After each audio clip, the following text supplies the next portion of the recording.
देखिए प्यारे, जो 7 नंबर का क्वेश्चन आपको दिया गया है, एक पतंग 3 भिन्न-भिन्न शैडो के कागजों से बनी है। इन्हें आकृति 12.17 में पहला, दूसरा और तीसरा से दर्शाया गया है। पतंग का ऊपरी भाग 32 सेंटीमीटर विकर्ण का एक वर्ग है और निचला भाग 6 सेंटीमीटर, 6 सेंटीमीटर और 8 सेंटीमीटर भुजाओं का एक समद्विबाहु त्रिभुज है। ज्ञात कीजिए कि प्रत्येक साइड का कितना कागज प्रयुक्त किया गया है। तो आपको यहाँ पर बताया जा रहा है, जो ये पतंग बनी है, इसका जो ये ऊपरी भाग है, ठीक है, ये क्या है आपका एक वर्ग है। क्या है? एक वर्ग है जिसका विकर्ण, ठीक, विकर्ण क्या होता है, इधर से लेकर के एक कोने से लेकर के एक भुजा के एक कोने से लेकर दूसरे कोने तक अगर बीच से जाता है, केंद्र से जाता है, तो उसको क्या कहते हैं, विकर्ण कहते हैं। तो ये भी विकर्ण है, ये भी विकर्ण है। तो विकर्ण दोनों आपको दिए गए हैं 32 सेंटीमीटर के, ठीक है। और जो निचला भाग, मतलब ये नीचे जो इसकी पूंछ बनी हुई है, ये आपका एक समद्विबाहु त्रिभुज है, जिसके अंदर साइड साइड की भुजाएं क्या होती हैं, 6-6 सेंटीमीटर की, मतलब बराबर होती हैं साइड साइड की भुजाएं, और नीचे वाली भुजा जो है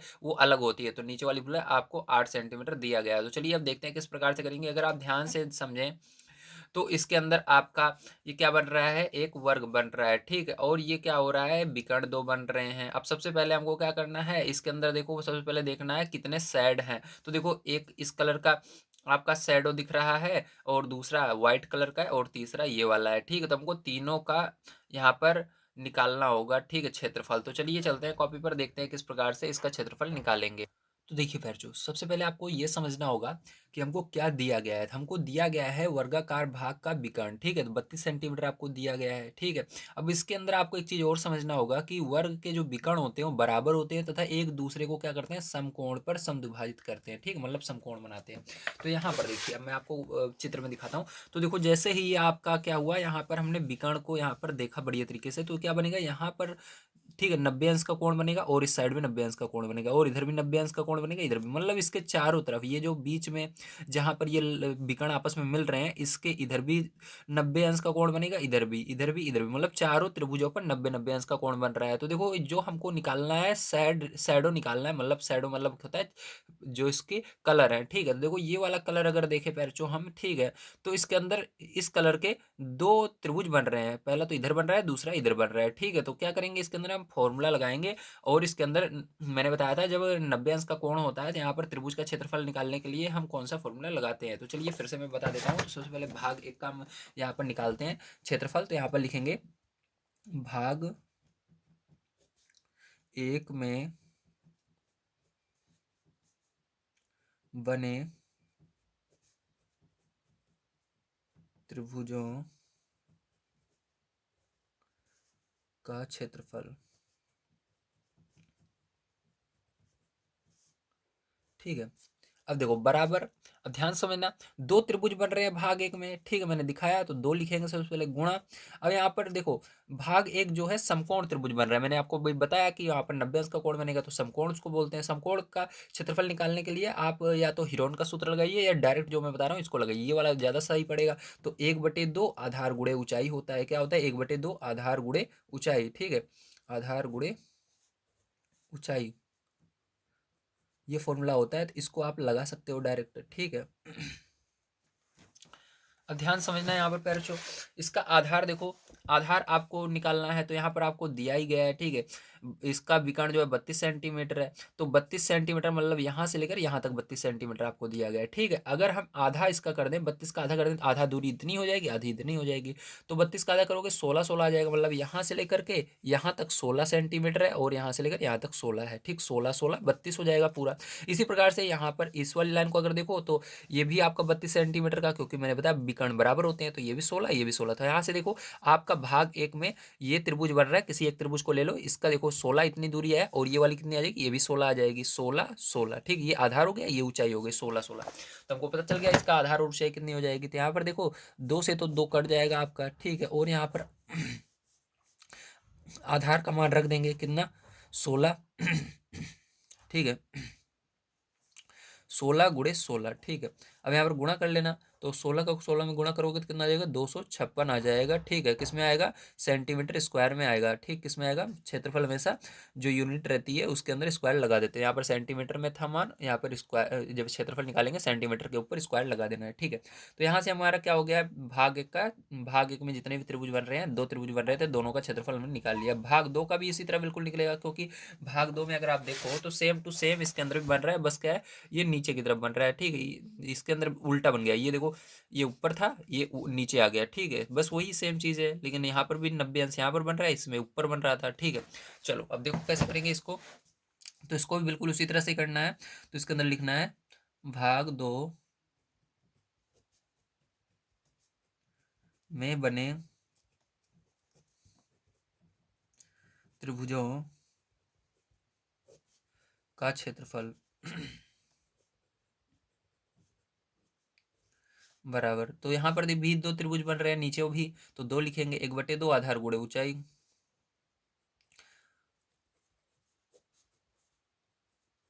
अगर दोनों विकर्ण बराबर हैं तो सीधी सी बात है, यहाँ पर विकर्ण अगर बराबर है पैरचो, 32-32 के हैं, तो 32 को आधा किया हमने तो 16-16 आया, तो ये वाला विकर्ण भी बराबर है।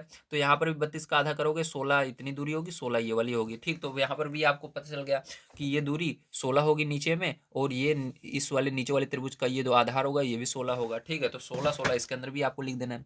तो यहाँ पर आपका 2 × 1/2, ठीक है, गुणे 16 × 16। ठीक है, 2 से 2 कट जाएगा, और 16 का 16 में गुणा कर देना। तो यहाँ पर क्या आ जाएगा आपका, यहाँ पर भी आ जाएगा 256 सेंटीमीटर स्क्वायर। ठीक है, क्या आ जाएगा, 256 सेंटीमीटर स्क्वायर आ जाएगा। ठीक है, तो ये आ गया। चलो इसके अंदर एक और आपका त्रिभुज बन रहा है, उसको भी देखते हैं किस प्रकार से करेंगे।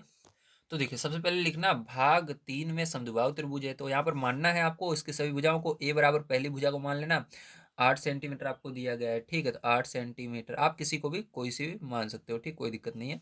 यहाँ पर बी बराबर 6 सेंटीमीटर। ठीक है, क्या मानोगे, 6 सेंटीमीटर।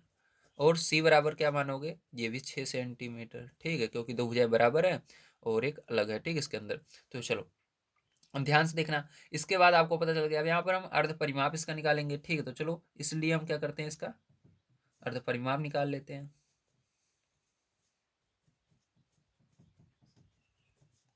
तो अर्ध परिमाप बराबर पैरचो क्या हो जाएगा, जल्दी बताइए। तो अर्ध परिमाप को हम यस से भी लिखते हैं, तो यस बराबर आपका हो जाएगा a+b+c। ठीक है, बटे में 2।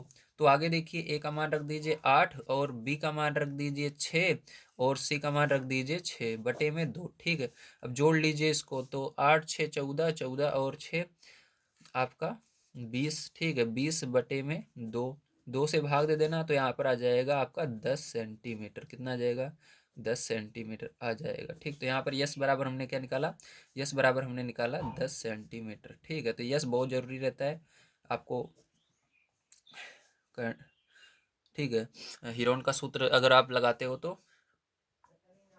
चलिए अब इसके बाद देखिए, यहाँ पर हम निकालेंगे भाग 3 का क्षेत्रफल। ठीक, भाग 3 आपका समद्विबाहु त्रिभुज है, इसका क्षेत्रफल निकालेंगे। तो यहाँ पर लिखेंगे भाग 3 का क्षेत्रफल, भाग 3 का क्षेत्रफल। ठीक है,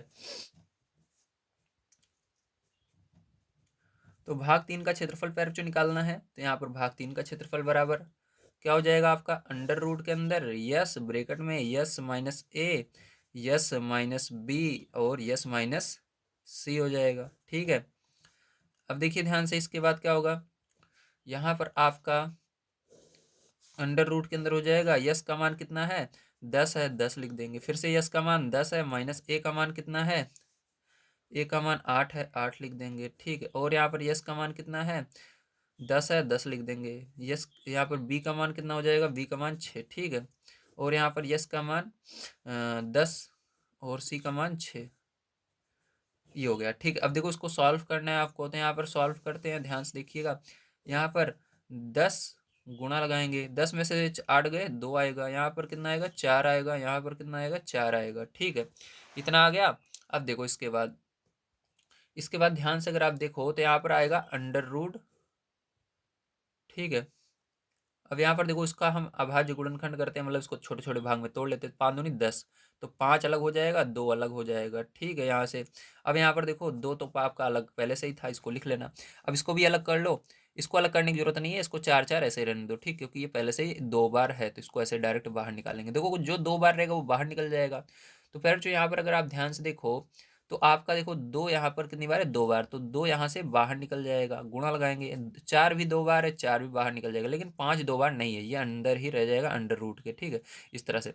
अब क्या होगा, यहाँ पर गुणा करके इसको लिख देना आप।